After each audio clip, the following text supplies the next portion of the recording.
Hello மக்களே, வீட்டில் இருக்க பிஸ்கட்டு சாக்லேட்ஸ்லாம் வச்சு எப்படி ஒரு டேஸ்டான சிம்பிளான பர்த்டே கேக் ரெடி பண்ணலாம் பார்க்கலாம் வாங்க.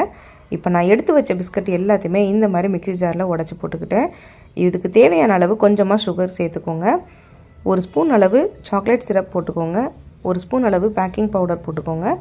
இப்போ இது எல்லாத்தையுமே நல்லா கிரைண்ட் பண்ணி எடுத்துக்கலாம். இப்போ நான் ஒரு தனி பவுலில் மாற்றியாச்சு.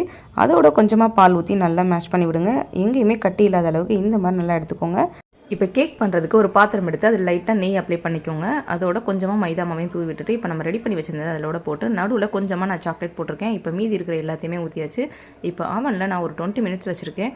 அங்கே கேக் ரெடி ஆயிடுச்சு. இந்த மாதிரி நைஃப் வச்சு லைட்டாக சைடில் எடுத்து விடுங்க. இப்போ நான் இது மேலே லைட்டாக சாக்லேட் சிரப் அப்ளை பண்ணுறேன். இது எல்லா இடத்துலையும் படுற மாதிரி நல்லா அப்ளை பண்ணிக்கோங்க. அவ்வளோதாங்க, சுவையான கேக் ரெடி ஆயிடுச்சு. எங்ககிட்ட இருக்கிற சாக்லேட்ஸ்லாம் வச்சு நான் டெக்கரேஷன் பண்ணியாச்சு. நீங்களும் இந்த மாதிரி மறக்காமல் ட்ரை பண்ணி பாருங்கள். ட்ரை பண்ணி பார்த்துட்டு கமெண்ட் பாக்ஸில் கமெண்ட் பண்ணுங்கள். மறக்காமல் நம்ம சேனலை சப்ஸ்கிரைப் பண்ணி வச்சுக்கோங்க. தேங்க்ஸ் ஃபார் வாட்சிங்.